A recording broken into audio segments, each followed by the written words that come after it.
শিলিগুড়িতে বিদেশি ডলার বিক্রি করার অভিযোগে দুই ব্যক্তিকে গ্রেপ্তার করল উত্তরবঙ্গ মেডিকেল কলেজ ফাঁড়ির পুলিশ এবং ডিডি। ধৃতরা দীপাঞ্জন মজুমদার এবং মোহাম্মদ শরফুদ্দিন। তারা দুজনেই শিলিগুড়ির বাসিন্দা বলে খবর। জানা গিয়েছে ওই দুই ব্যক্তি উত্তর দিনাজপুর থেকে শিলিগুড়িতে পৌঁছে শহর সংলগ্ন শিব মন্দির এলাকায় কদমতলায় একটি হোটেলে ভাড়া নেয় এবং সেখান থেকেই 1876 ইউএস ট্রেড ডলার বিক্রির উদ্দেশ্য ছিল তাদের। পরবর্তীতে গোপন সূত্রে খবরের ভিত্তিতে শিলিগুড়ির কমিশনারেট ডিটেকটিভ ডিপার্টমেন্টের টিম ক্রেতা সেজে তাদের কাছে পৌঁছয়। এরপরে দুজনকে আটক করে জিজ্ঞাসাবাদ করতেই তাদের কাছ থেকে উদ্ধার করা হয় সেই সমস্ত ডলার। এই ডলারের কোনো বৈধ নথি না থাকায় পুলিশ দুজনকে গ্রেপ্তার করে। জানা গিয়েছে উদ্ধার হওয়া ইউএস ট্রেড ডলারের ভারতীয় মূল্য 75 লক্ষ টাকা। ডিটেকটিভ ডিপার্টমেন্ট সূত্রে খবর, প্রায় 150 বছর আগে বিভিন্ন দেশের ইউএস ট্রেড ডলারকে ব্যবসার ক্ষেত্রে ব্যবহার করা হতো।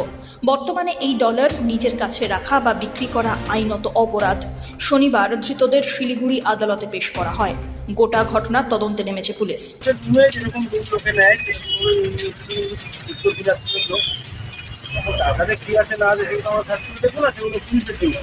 আর গোয়েন্দা ডিপার্টমেন্ট